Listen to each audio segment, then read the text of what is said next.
Bonjour à tous, soyez les bienvenus dans Vous avez dit EFOP, l'émission qui vous dit tout sur l'emploi, la formation et l'orientation professionnelle.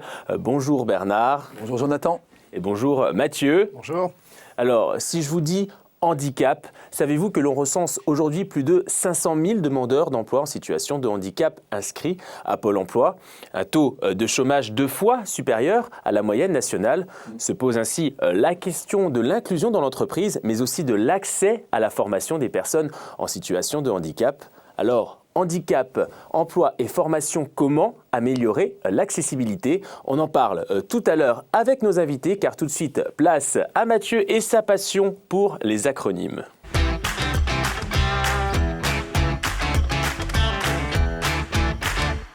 Alors Mathieu, quels sont les acronymes du jour? Bonjour Jonathan, alors je voulais vous parler aujourd'hui d'un sujet capital en ce qui concerne les acronymes, c'est l'importance d'être à la page.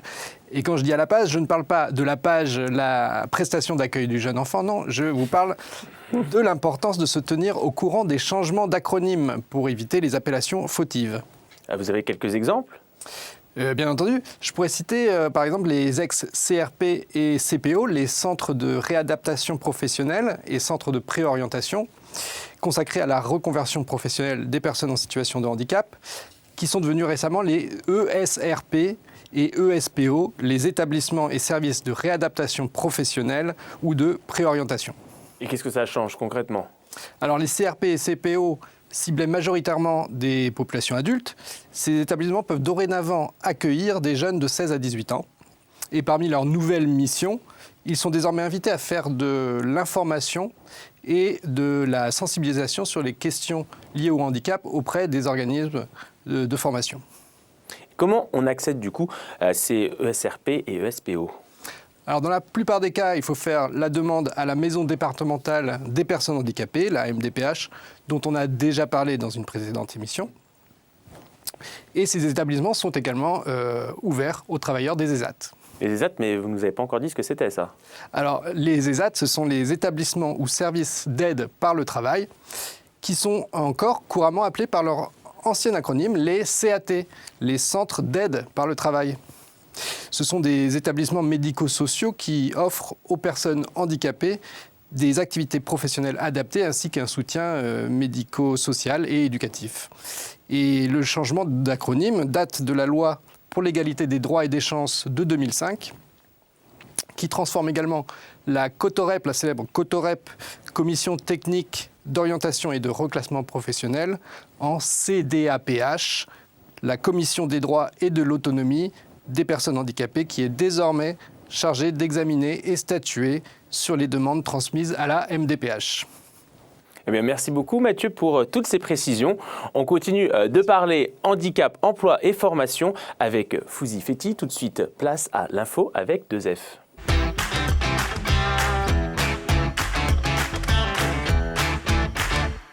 Les personnes en situation de handicap font face à un chômage 2 fois plus important que le reste de la population. Mais les choses bougent, notamment sur le plan de l'accès à la formation. L'inégalité d'accès à l'emploi des personnes en situation de handicap prend racine dans le système éducatif et se prolonge dans la formation continue. C'est pourquoi la loi garantit à toute personne en situation de handicap qui souhaite s'engager dans un parcours de formation de pouvoir le faire dans des conditions adaptées. Les organismes de formation doivent s'engager dans la voie de l'inclusion en rendant l'ensemble de leur formation accessible. Droit à compensation et non-discrimination ont été érigés en principes fondamentaux par la loi handicap du 11 février 2005. Plus récemment, la certification Calliope conditionne le financement sur les fonds publics à la prise en compte de cette question du handicap. Ces instruments juridiques contribuent à lutter contre l'exclusion spatiale, mais ils ne suffisent pas à changer le regard porté sur les compétences des personnes en situation de handicap. Ce regard se concentre bien souvent sur les difficultés et les limitations de la personne en situation de handicap, alors que la compensation d'un handicap génère aussi un développement parfois spectaculaire de certaines compétences, qui sont transférables à la sphère professionnelle. On oublie aussi que le handicap est souvent à l'origine de la perte d'un emploi. Les compétences acquises au cours d'une expérience passée peuvent aussi être transposées ailleurs, là où le handicap n'est plus un obstacle. Au-delà donc de l'accès à la formation, la question de la valorisation des compétences des personnes en situation de handicap constitue un enjeu majeur en matière de lutte contre les discriminations. Un enjeu dont les acteurs de la formation peuvent légitimement se saisir.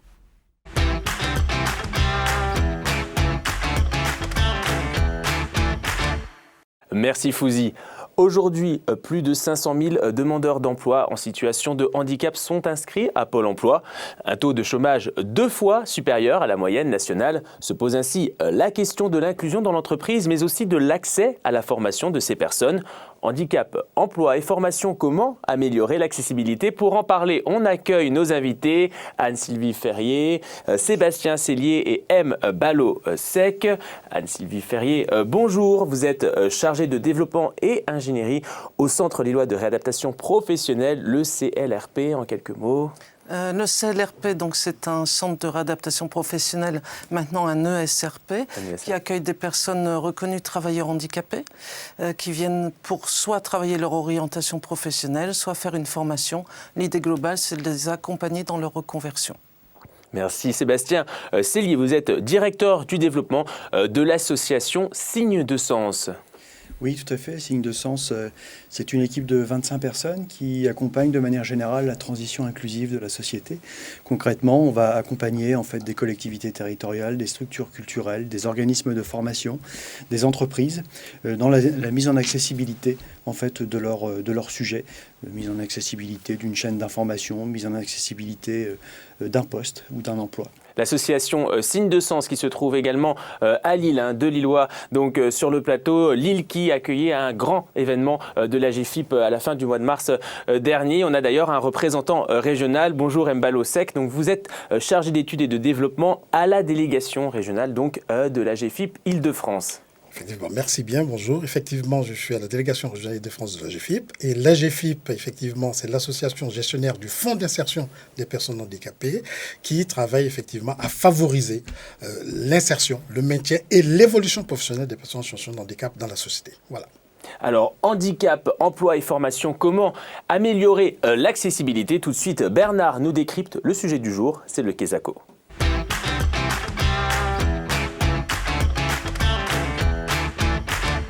Alors déjà Bernard, une des notions centrales d'aujourd'hui, c'est donc l'accessibilité. Qu'est-ce qu'on peut en dire pour en préciser le sens ? Alors, puisque j'aime bien ça, on va passer par le latin déjà, pour un peu l'étymologie.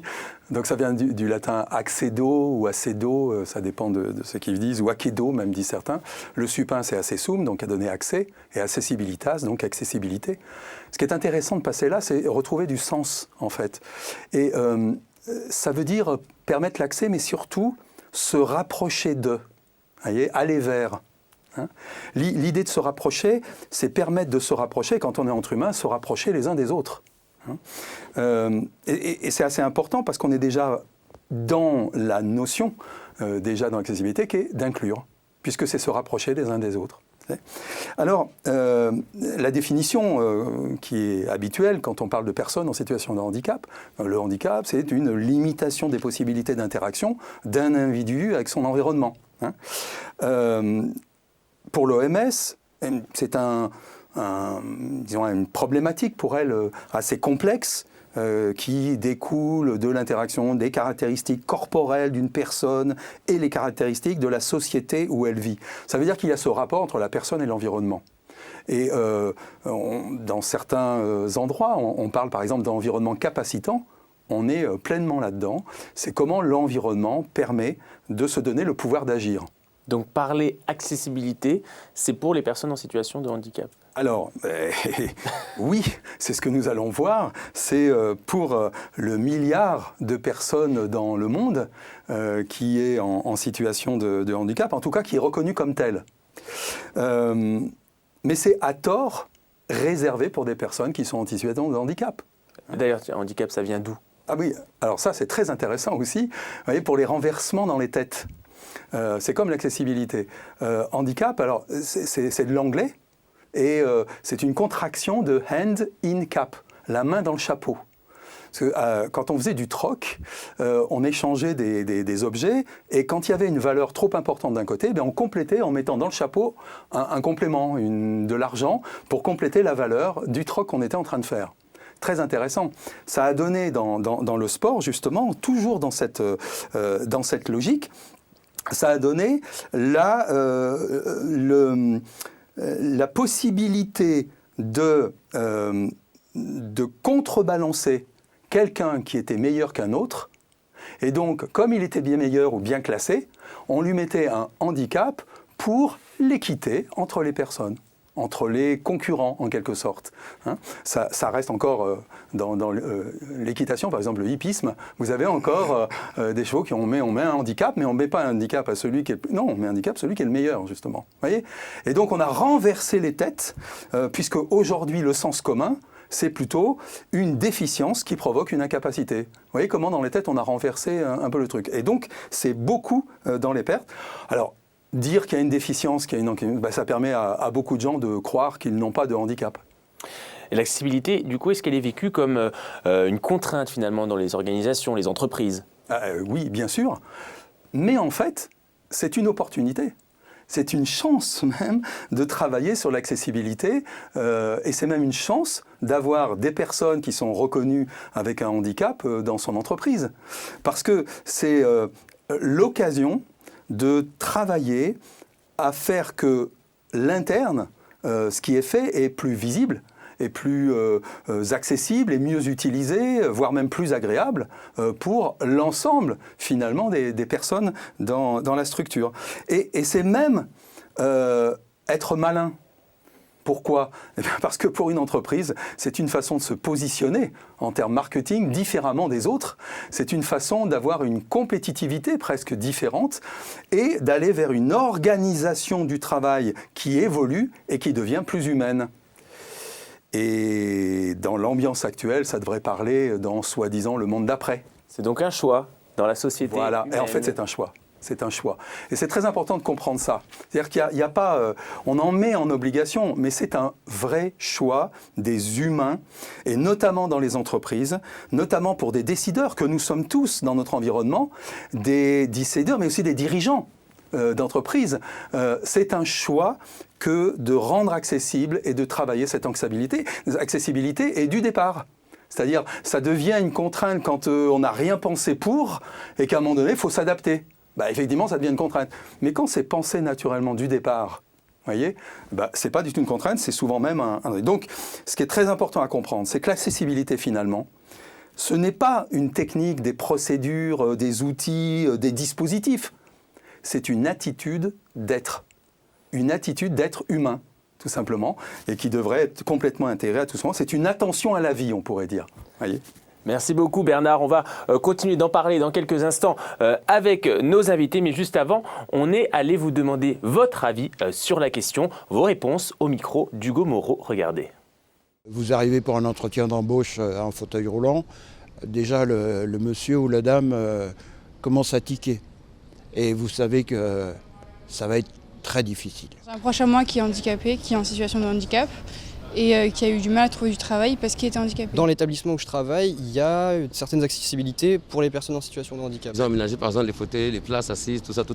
J'ai une de mes collègues qui a un handicap plutôt mental. J'ai eu des collègues en fauteuil ou avec des béquilles. Elle est tout à fait intégrée autant que nous, elle fait autant d'heures que nous. Ils m'ont un peu fait part de leurs difficultés au pluriel. Alors après où je travaille, avoir une personne en fauteuil roulant, c'est compliqué. Les seules personnes handicapées qu'il y avait à l'hôpital, c'était au standard des non-voyants. Les employeurs ne sont pas forcément avenants ou quoi que ce soit. Il n'y a pas d'équipement, il faut trouver des équipements, il faut trouver des fonds. Je pense qu'il y a des aides, mais il faut que la personne qui gère l'entreprise soit prête à dépenser de l'argent pour qu'il y ait une accessibilité. Il faudrait mettre nos dirigeants, quels qu'ils soient, dans un fauteuil roulant.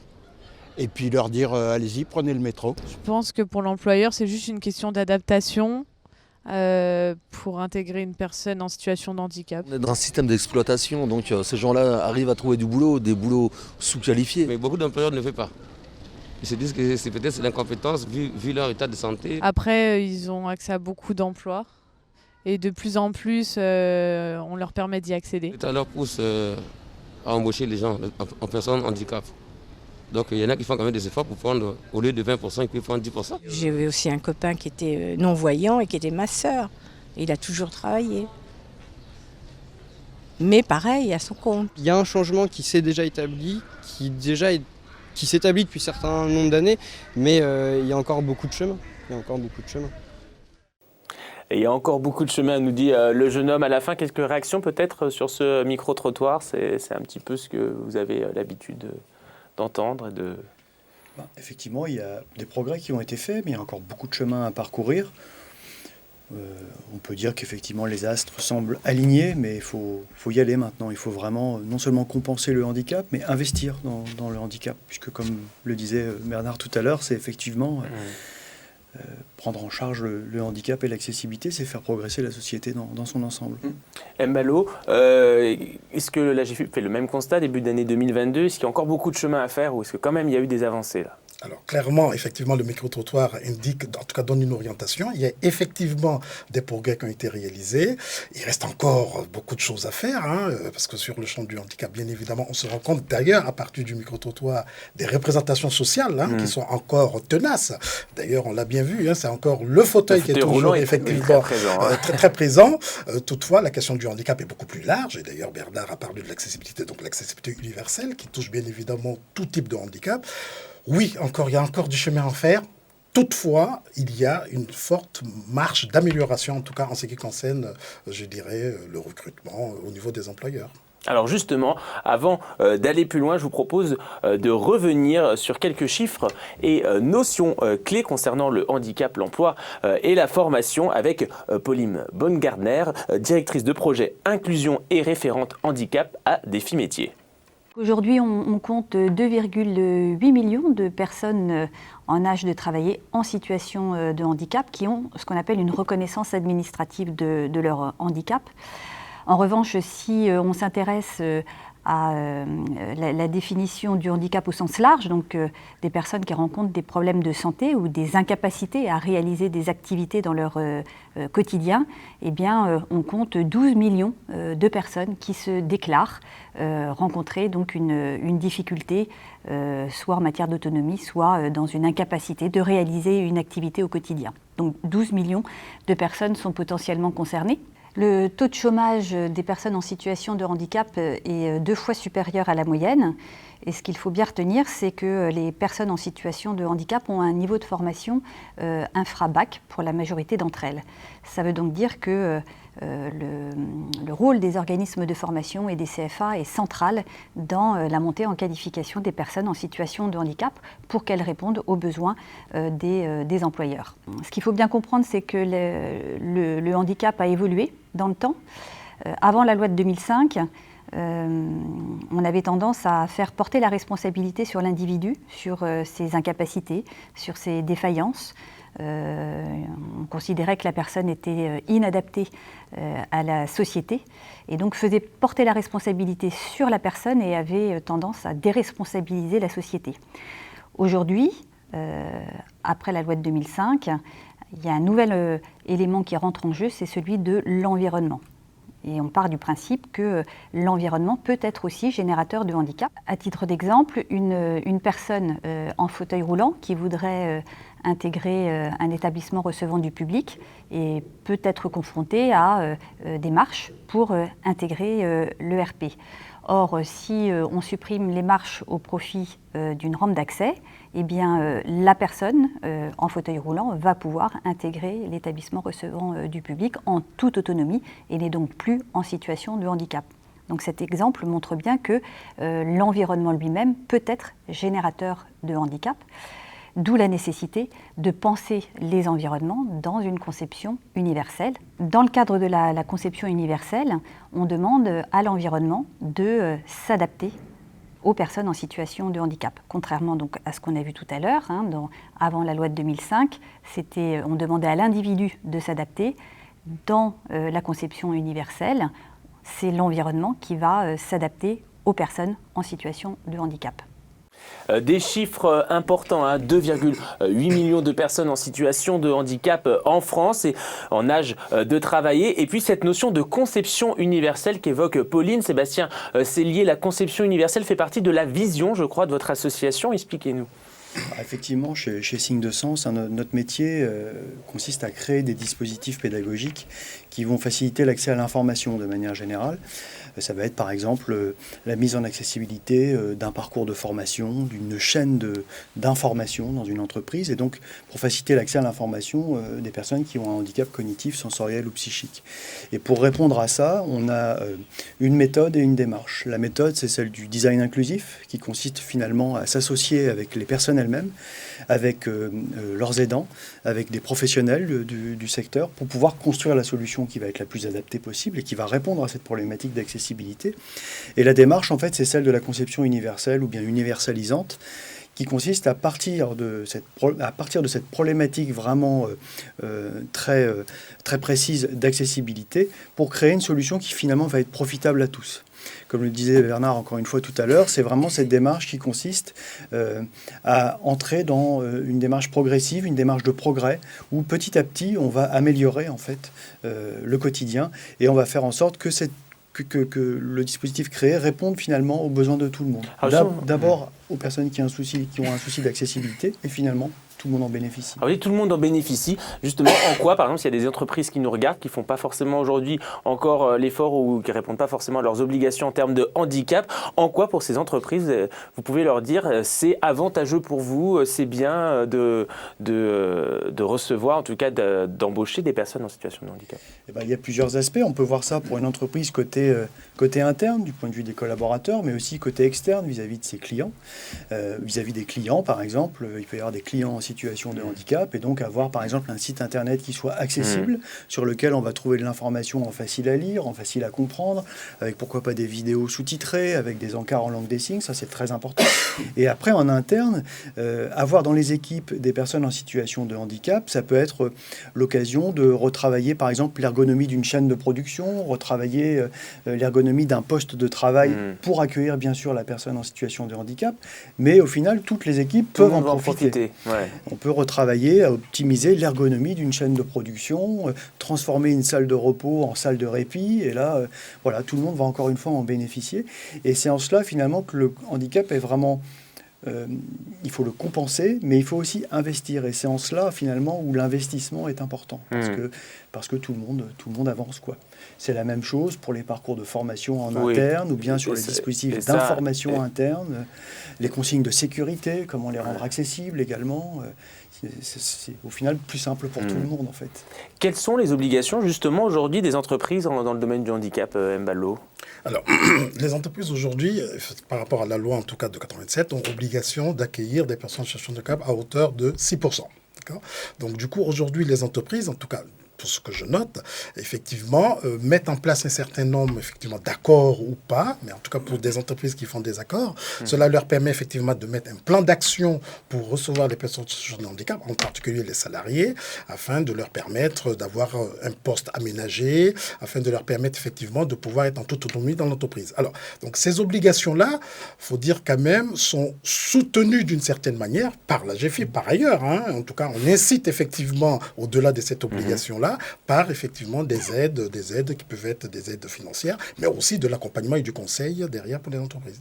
Alors l'idée, c'est d'aller justement vers l'entreprise inclusive, cette entreprise inclusive qui donne son nom à l'engagement national Cap vers l'entreprise inclusive 2018-2022 qui prévoyait 40 000 emplois supplémentaires pour les personnes en situation de handicap. Alors justement, on est en 2022.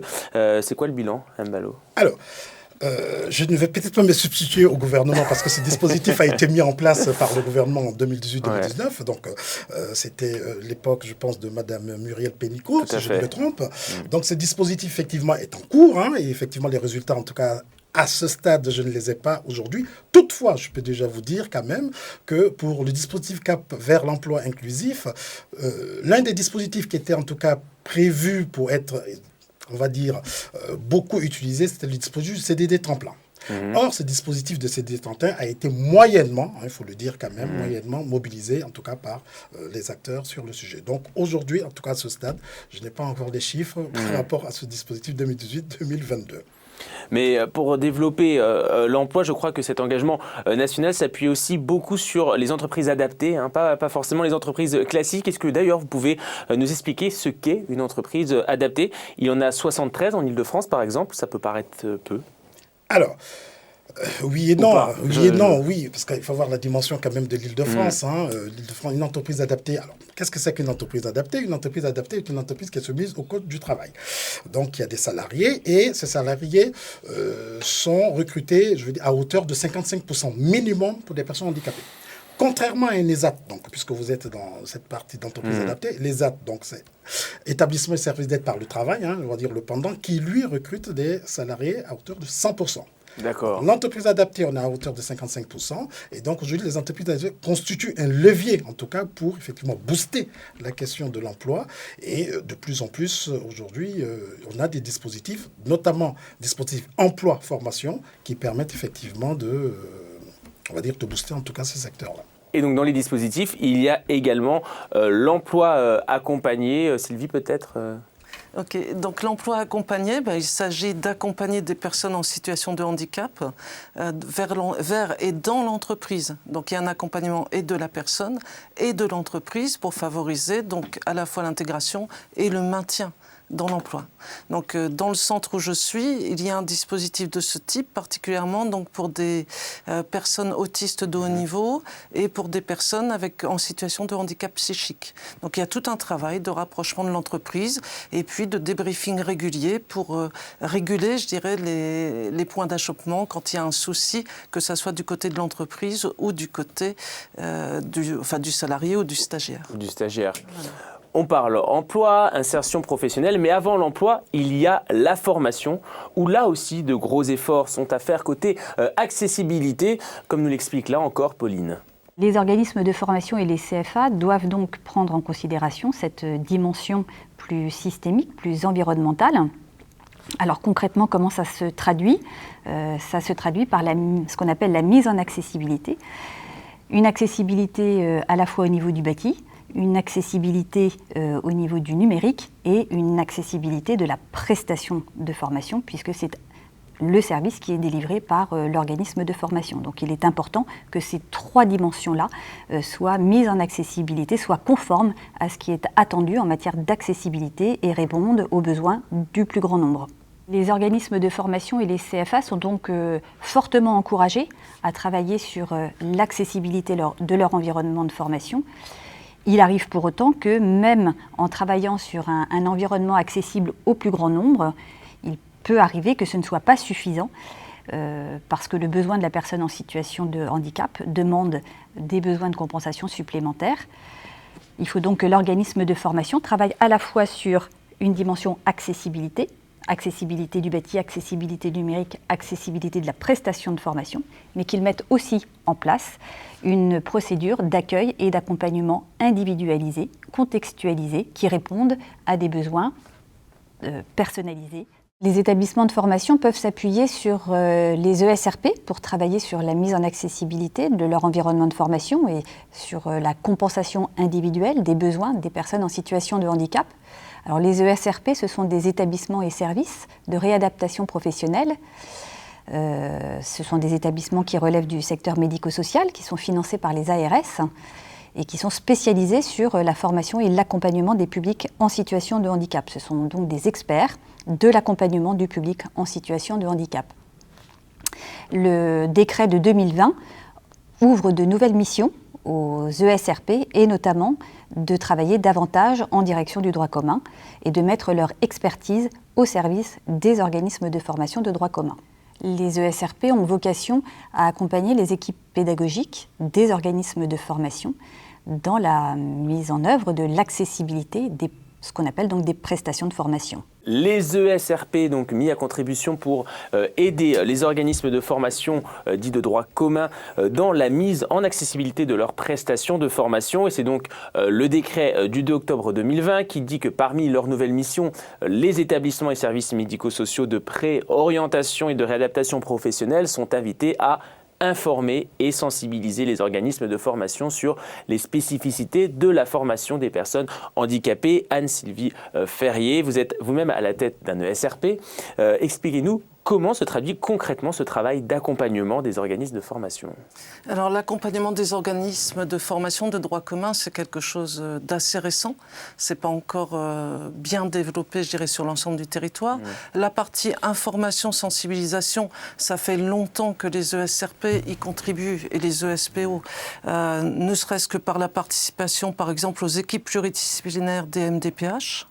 Voilà, donc il y a une information, l'accueil des personnes au sein des centres pour les renseigner sur les démarches à faire, mais y compris pour aller en droit commun, ça c'est quelque chose, je dirais, c'est le plus facile. Parce que il y a déjà une expertise depuis pas mal d'années.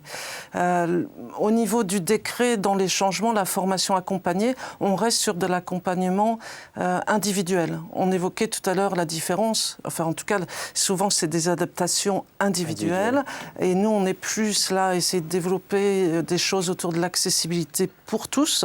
Et c'est vrai que l'accompagnement de la formation en droit commun reste sur demande pour des individus par rapport à une problématique lambda. Donc le souci, c'est qu'on n'est pas encore sur une accessibilité qui est vraiment utile à tous, même si certaines expériences vont être intéressantes. Je vais me permettre quand même aussi d'évoquer que, vu les financements des formations de droit commun actuellement, c'est-à-dire il y a eu le décret, la loi 2005, etc., les décrets qui disent qu'on doit adapter les parcours de formation, que ça soit en temps, etc. Je vais être clair, quand une formation, quelqu'un arrive pour apprendre un nouveau métier, qu'il n'a jamais utilisé une souris, et que les formations sont passées de 14-10 mois à 5 mois et demi, la personne se retrouve en difficulté. Il y a une sélection à l'entrée, elle n'a pas les prérequis, elle ne peut pas y rentrer. C'est-à-dire que tout compte fait, il n'y a pas cette possibilité réelle d'allonger les temps. On peut, mais dès lors que la formation a été financée pour 5 mois, l'organisme ne peut pas garder une personne toute seule parce qu'il lui faut le double de temps. Donc là, on est face à quand même des paradoxes entre l'esprit de la loi qui est excellent sur le fait d'intégrer des personnes en droit commun et en milieu ordinaire, mais la réalité est quand même loin de favoriser l'accessibilité.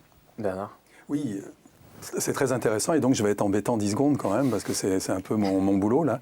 Non, il y a une des problématiques que l'on a, y compris dans le langage qu'on utilise, c'est l'institutionnalisation à la fois de entreprises et organismes de formation.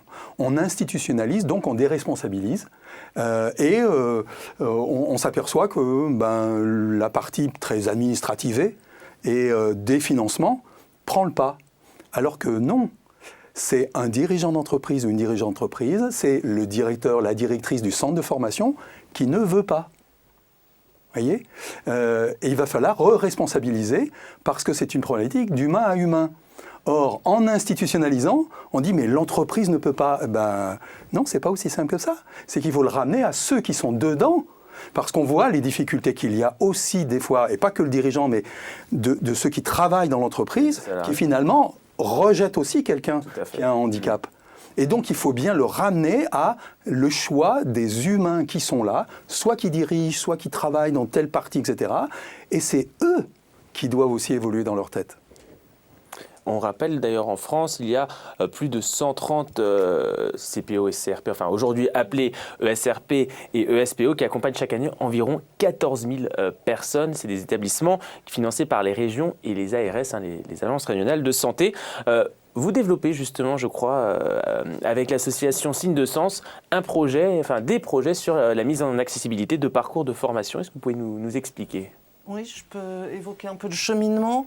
C'est vrai que tout ce qui est... j'évoquais les organismes de droit commun, mais peut-être aussi certains ESRP qui, par rapport aux prérequis, ne vont pas forcément intégrer facilement des personnes présentant certaines situations de handicap, parce que parfois ils ne se sentent pas capables, mais résultat, ça aboutit à des exclusions. Et si on ne permet pas, comme on évoquait au travers des chiffres, si on ne permet pas aux personnes de développer leurs compétences, alors l'accès à l'emploi reste difficile. Pour ce qui est de notre expérience, au départ, pour le travail avec Signe de Sens et la problématique de l'accessibilité pour la prendre plus en compte, c'était l'arrivée d'une personne sourde signante qui n'oralisait pas, qui ne lisait pas bien sur les lèvres, dont on s'est rendu compte qu'elle elle était en situation d'illettrisme, l'histoire des sourds faisant que beaucoup de sourds en France rencontrent des problèmes, puis c'est pas leur langue d'origine, le français, donc ne pouvaient pas lire correctement les documents, ne pouvaient pas rédiger, et donc quand vous avez une formation avec des supports pédagogiques, comment vous faites? Il se trouve que le formateur a trouvé et je dirais mis en place des stratégies avec la personne. De toute façon, ça ne peut se faire qu'avec la personne. C'est-à-dire si on ne les intègre jamais, on n'apprend pas. Et on peut toujours imaginer ce qu'on pourrait faire, mais le jour où elles arrivent, ça ne marchera pas forcément. Et donc là, peu à peu, on a accueilli plus de personnes sourdes et on s'est rendu compte aussi que ce qu'on mettait en place, que ça soit plus de visuels, que ça soit l'utilisation d'une tablette avec des vidéos, il y aurait plein d'exemples, l'utilisation du dessin, ça a profité aussi à d'autres stagiaires qui étaient en difficulté, troubles cognitifs ou dont le français n'était pas la langue d'origine. Donc, résultat, ça a créé à chaque fois des belles dynamiques, déjà au niveau des groupes. Et une problématique qu'on n'avait pas identifiée, là, c'était dans le secteur de la réparation mécanique. Et certains termes techniques, là aussi, du fait de l'histoire des sourds en France, il n'y a pas d'équivalent en langue des signes. Donc, vous pouvez toujours faire appel à un interprète. Il ne peut pas traduire si le terme technique n'existe pas en langue des signes. Donc là encore, le formateur avec les personnes sourdes, ils ont mis en place des codes gestuels, donc peu à peu des signes. Ils se sont mis d'accord pour avoir des signes communs, pour pouvoir échanger et que les interprètes apprennent aussi au fur et à mesure. Et puis là, Signes de Sens ayant développé le dictionnaire Elix Métier, donc français LSF, on a peu à peu, on a travaillé ensemble et ça a permis d'intégrer aussi, alors nous on l'appelle un peu Elix métier, c'est-à-dire les termes techniques dans le dictionnaire Elix. Et là, on a décidé d'aller plus loin sur le principe de l'accessibilité et on est sur un projet de mise en accessibilité des ressources pédagogiques en espérant que ça inspire et que ça serve à beaucoup d'organismes de formation. Alors là, je vais passer la parole. À quel niveau vous intervenez avec Signes de Sens? Comment se passe cette collaboration? Eh bien, en fait, là, ce qu'a fait le CLRP, c'est vraiment partir d'une situation particulière d'un stagiaire qui est arrivé pour enclencher finalement un processus qui est celui de la conception universelle et cette démarche un peu de progrès au fur et à mesure en partant du principe au départ on ne sait pas trop mais au moins on va essayer l'engagement des personnes et finalement on a évolué après ensemble, on a fait tout ce travail sur Elix Métier, c'est-à-dire que tous les signes qui ont été utilisés par les formateurs en lien avec leurs stagiaires, on les a mis dans le dictionnaire Elix. Elix, c'est 100 000 utilisateurs en France, c'est une référence autour de la langue des signes et on trouve en fait les définitions également des termes en langue des signes française, ce qui va permettre à un stagiaire sourd de comprendre le sens des mots et le sens des termes en langue des signes, dans sa langue maternelle, dans sa première langue. Donc on a mené ce travail ensemble, on continue à mener ce travail, parce que le dictionnaire, il est vivant, il faut continuer à l'enrichir. Et après, on est allé au-delà, en partant vraiment du principe, encore une fois, le design inclusif et la conception universelle, de raisonner sur le parcours de la personne. C'est-à-dire qu'un stagiaire va arriver, d'abord il va être accueilli, ensuite il va être orienté, après il va suivre une formation théorique, une formation pratique en atelier, il va aller en stage, il va passer des examens. Et donc comment on fait sur ces différentes étapes pour rendre le parcours accessible ? Parce que l'accessibilité, c'est pas juste on a un accueil en langue des signes et c'est bien, c'est vraiment tout le processus. Et avec le CLRP, on a travaillé là-dessus pour l'accueil des publics sourds. Et donc, il y a toute une série de vidéos disponibles, mais je crois que vous les passerez, vous les diffuserez. Et puis là, on porte effectivement ensemble un projet dans le cadre d'un appel à projet de la GFIP, l'appel à projet Handinov. L'objectif étant d'aller plus loin, puisqu'on travaille sur c'est un travail de 2 ans, un projet de 2 ans, sur le prototypage et la mise à disposition de gabarits et de modèles, disons un démonstrateur qui montre la manière dont on peut organiser l'information dans les parcours de formation pour la rendre accessible, avec du français facile à lire, avec des vidéos en langue des signes, sous-titrées, avec des fiches techniques également qui sont accessibles, avec beaucoup de visuels, tout ça dans un format numérique. Et le but, c'est que chaque fiche compétence puisse vraiment découper en fait l'enchaînement des tâches de manière à ce que ce soit accessible. Et le but d'ici 2 ans, c'est de produire tout un guide méthodologique qui doit inspirer l'ensemble des organismes de formation. Donc vous voyez, on part vraiment d'une problématique particulière et on fait en sorte de raffiner tout ça pour la généraliser et la rendre profitable en fait à tout le monde. À tout le monde, au plus grand nombre. Eh bien, merci beaucoup. On va continuer de parler handicap, emploi et formation dans notre coup de pro. Aujourd'hui, coup de projecteur sur Cap Emploi.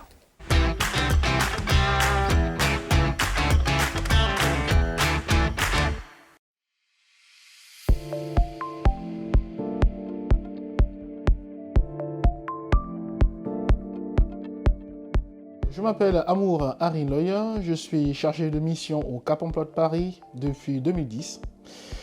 Et ce qu'il faut savoir, c'est que le Cap Emploi de Paris est membre du service public de l'emploi, au même titre que le Pôle emploi et les missions locales. Le rôle du Cap Emploi consiste à accompagner le public en situation de handicap, mais également les entreprises.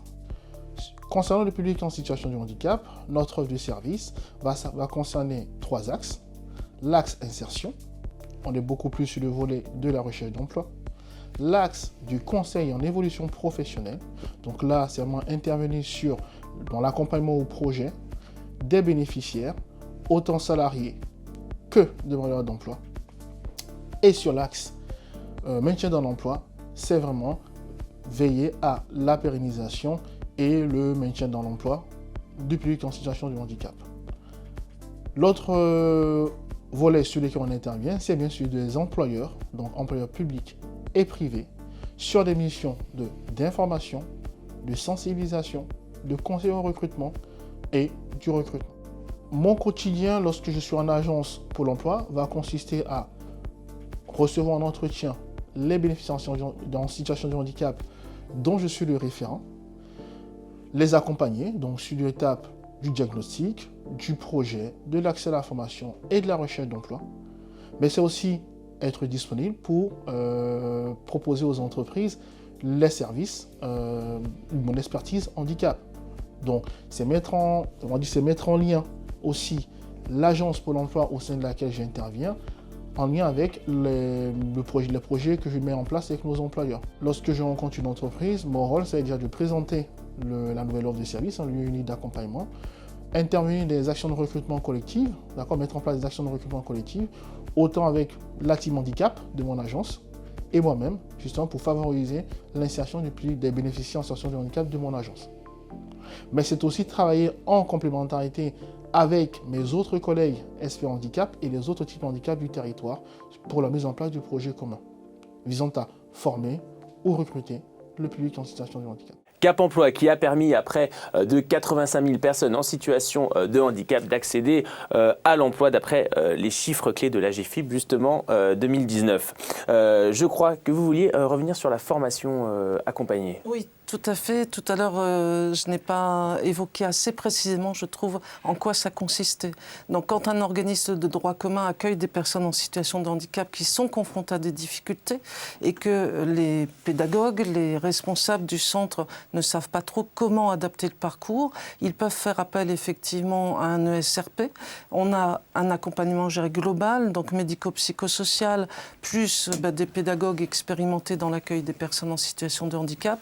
Donc, qui peuvent venir en appui à l'organisme de formation de droit commun pour identifier les difficultés, les adaptations et ce qui peut être mis en place, tant au niveau pédagogique que dans l'accompagnement médico-psychosocial. Merci beaucoup.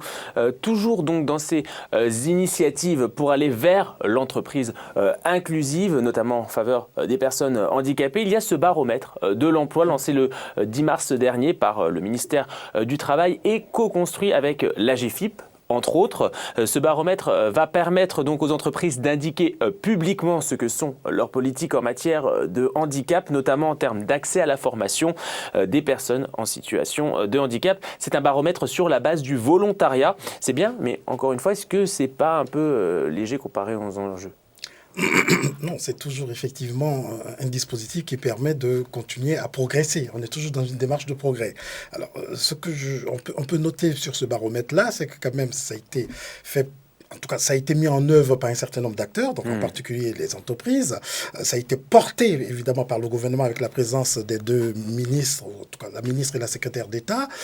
C'est un outil nouveau pour inciter, pour encourager. C'est dire quand même, au-delà de la question du handicap même, c'est dire que... on va dire, le gouvernement travaille, en tout cas incite à travailler sur la question du handicap. Et donc, c'est pour cela que c'est porté au niveau gouvernemental et donc c'est un sujet national. Ce n'est pas, je dirais entre guillemets, pardonnez-moi l'expression, un gadget, mais je pense que c'est un outil vraiment pour favoriser effectivement, en tout cas pour mettre en évidence et valoriser ce que les entreprises font pour accueillir les personnes en situation de handicap. Au même titre qu'une entreprise ou un dirigeant a des indicateurs économiques, techniques, financiers, au même titre, aujourd'hui, on leur donne la possibilité, sur la base du volontariat que vous avez bien précisé, de mettre en évidence, effectivement, les questions liées à l'accueil des personnes en situation de handicap dans leurs entreprises. Est-ce qu'on ne devrait pas, quelque part, rendre ça un peu obligatoire au final pour que tout le monde s'y mette? Alors, vous savez, moi, je fais partie de ceux qui me méfient un peu des obligations, hein, parce que ça peut heurter. Alors, donc, l'idée, c'est toujours, je dirais, d'inciter, d'encourager. Et donc, encourager en mettant des outils, des accompagnements, des mesures d'accompagnement. Et je pense que c'est dans ce cadre-là que, effectivement, aujourd'hui, ce baromètre a été lancé. Alors, ce baromètre est lancé. Il vient d'être lancé le 10 mars. Il va être évalué. La restitution va nous permettre, effectivement, par la suite, peut-être, d'envisager, effectivement, ce que vous venez d'aborder comme obligation. Mais à ce jour, c'est peut-être déjà mieux d'encourager les entreprises pour aller, effectivement, vers cela. D'encourager des responsables d'entreprise. Des responsables d'entreprise. Non, mais tout à fait. Comme le disait la personne dans le micro-trottoir, j'aime bien. Tout à fait. Mettez-le dans un fauteuil et demandez dans le métro. Mais après... C'est ça qui fait changer les représentations du monde autour de nous. Et donc, celles que l'on s'est construites, qui sont des pensées finalement qu'on s'est construites au fil du temps et qui commencent à devenir pénibles. Ouais. Alors, des fois, c'est vrai que l'obligation, c'est un peu gênant. Malheureusement, je vais dire ça très directement, il y en a qui comprennent que ça. En effet. Sébastien, comment ça se passe avec votre association? Vous œuvrez, on l'a vu par exemple sur des projets avec le CLRP pour l'accès à la formation, mais ça va au-delà de ça, vous êtes vraiment sur l'accessibilité globale en fait. Sur la transition inclusive, vraiment de manière générale. Pour vous donner un autre exemple, on travaille avec une structure qui est en métropole lilloise et en région parisienne qui s'appelle le GAPAS, qui est un établissement médico-social. On a notamment accompagné le service hébergement qui accueille en fait des personnes qui ont des troubles psychiques. Et on a accompagné les personnes et les équipes pour permettre finalement de sortir de l'institution. Comment faire en sorte que ces personnes qui sont en institution puissent aller en habitat partagé, en colocation, à l'extérieur de l'institution.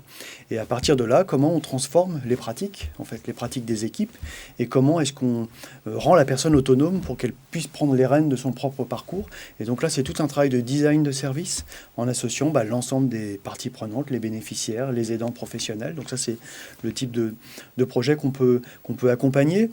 On intervient aussi sur la lecture accessible. Là, on va déployer des espaces de lecture dans les médiathèques, des espaces de lecture dans lesquels on va trouver des livres avec des adaptations spécifiques qui vont permettre aux enfants de 3 à 12 ans d'entrer dans la lecture, des enfants qui ont des troubles visuels, des enfants sourds avec des histoires à mimer, des livres tactiles illustrés, des livres en pictogrammes, etc. Donc vous voyez, on intervient vraiment de manière assez large sur tout ce qui va faciliter la vie au quotidien des personnes en situation de handicap et surtout tout ce qui va leur permettre d'être des citoyens du monde. C'est important parce qu'on peut avoir l'impression qu'on s'éloigne un peu du débat, mais non, parce que c'est dès, par exemple, vous donniez l'exemple des livres, dès l'enfance, que si justement on a cette accessibilité, qu'on peut après plus facilement aussi accéder à l'emploi, à la formation, à l'enseignement. Pour empêcher que certains plus tard aient des phobies administratives. Exactement. on a parlé tout à l'heure des LIX métiers, ce travail qu'on a fait sur le lexique en langue des signes des métiers. Là, on porte un nouveau projet qui est ELIX à l'école, donc lexicaliser le vocabulaire de l'école primaire en langue des signes pour faciliter l'inclusion scolaire des enfants sourds, ce qui va leur permettre de mieux réussir à l'école, mais aussi de manière indirecte, ce qui va permettre aux petits copains de voir la différence en fait, et de vivre la différence dès le plus jeune âge. Et donc en travaillant comme ça, on va permettre à ces enfants de grandir ensemble, et espérons, ce sera beaucoup plus facile après, pour ceux qui seront de futurs chefs d'entreprise, d'accueillir le handicap en entreprise en fait. Vous avez droit à un mot de la fin chacun. Oui, alors, justement, comme Lille est à l'honneur, justement, ça me faisait penser, en préparant à une chercheuse qui, justement, est à Lille, qui s'appelle Anne Frétel, et qui travaille, justement, sur la médiation, à la place au lieu de l'intermédiation. L'intermédiation, c'est ce qu'on fait le plus couramment, il faut adapter la personne, finalement, à l'entreprise, à la demande du responsable de l'entreprise. Donc, on adapte la personne, on fait de l'intermédiation. Voilà, c'est ce qu'on fait partout aujourd'hui. Or, typiquement, dans les structures qui traitent du sujet du handicap aujourd'hui, et c'est ce que vous montrez, ils font de la médiation, c'est-à-dire, petit à petit, cheminent les deux évolutions, celle de la personne qui doit se former, hein, c'est ce qu'on disait, mais aussi du responsable d'entreprise, des personnes dans l'entreprise qui doivent aussi évoluer en même temps. Et l'obligation, par exemple, de faire de la compensation oblige l'entreprise à évoluer comme la personne évolue pour se rencontrer. C'est l'idée de médiation. Et ça devrait être généralisé parce que c'est le besoin qu'on a au-delà des personnes en situation de handicap. Et ce que j'aime bien justement sur les organismes dans ce champ-là, c'est qu'ils font déjà ça. Anne-Sylvie. Moi, par rapport à tout ce qui a été dit, par rapport à l'accessibilité, on évoquait donc la responsabilité historique qui était portée sur les personnes elles-mêmes et maintenant plus la responsabilité au niveau de l'environnement. Dans le cadre du travail qu'on mène ensemble, il y a des aspects complémentaires, c'est-à-dire que pour faire une cartographie, je dirais, des difficultés, des obstacles qui peuvent être rencontrés par les personnes, nous on se réfère pas mal au modèle MDH-PPH qui vient du Canada et c'est vrai que ça permet de faire une cartographie assez systémique des obstacles, des facilitateurs au niveau de la personne et de l'environnement. Et c'est vrai qu'on va pouvoir accompagner sur l'aspect individuel par rapport aux limitations de la personne, sur toute la chaîne de déplacement, c'est-à-dire vraiment de quand la personne sort de chez elle jusqu'à l'établissement de formation et la circulation à l'interne. Et je trouve que la complémentarité justement avec Signe de Sens, c'est justement de nous accompagner sur le travail, sur l'environnement. C'est-à-dire on identifie les obstacles au niveau d'une personne, mais après ça nous permet de travailler sur l'environnement pour que ça serve aux autres personnes, aux autres stagiaires présents. Malo, un mot pour aller vers cette entreprise inclusive ? Oui, en effet. Je dirais effectivement par rapport à tout ce qu'on a dit, que pour l'AGFIP travaille depuis très longtemps, vous le savez très bien, sur la question en tout cas de l'inclusion et donc de l'accompagnement des entreprises et des personnes elles-mêmes. Toutefois, il y a un fait nouveau. Aujourd'hui, effectivement, la formation, il faut le dire, est un levier assez important avec évidemment la dimension alternance pour permettre effectivement aux personnes d'insérer l'emploi. Alors, pour ce faire, l'AGFIP a effectivement, on va dire, mis en place effectivement un nouveau dispositif qui consiste effectivement à accompagner les organismes de formation. Pour ce faire, sur le site de l'AGFIP, un nouvel onglet a été créé, un nouvel onglet qui n'existait pas, qui est l'onglet « Acteurs de la formation ». Donc, c'est dire qu'on affiche notre volonté, notre détermination à accompagner effectivement ces acteurs-là pour effectivement adapter la formation, effectivement avec ce qu'on appelle chez nous une aide qui est l'aide à l'aménagement des situations de formation. Vous avez également le dispositif ressources handicap formation qui est mis à disposition des organismes de formation et des CFA pour les accompagner en tout cas dans le parcours de formation, mais aussi dans l'insertion au niveau de l'emploi et de l'entreprise. Donc vous invitez tous les professionnels à aller découvrir donc ce nouvel onglet sur votre site, acteurs de la formation, pour mieux se rendre accessible aux personnes en situation de handicap. Sébastien, vous avez le dernier mot de la fin. Pas facile. Écoutez, je pense qu'on est tous d'accord pour dire que c'est important de faire vivre le handicap, de faire vivre la diversité, puisque c'est vraiment une richesse pour le monde. Ça, je pense que ce constat, on le partage tous. Mais ce sont surtout en fait des leviers d'innovation. C'est-à-dire que l'entreprise doit bien sûr accueillir des personnes en situation dans ses effectifs, mais elle peut aussi travailler avec des personnes en situation de handicap pour inventer des nouveaux produits, inventer des nouveaux services.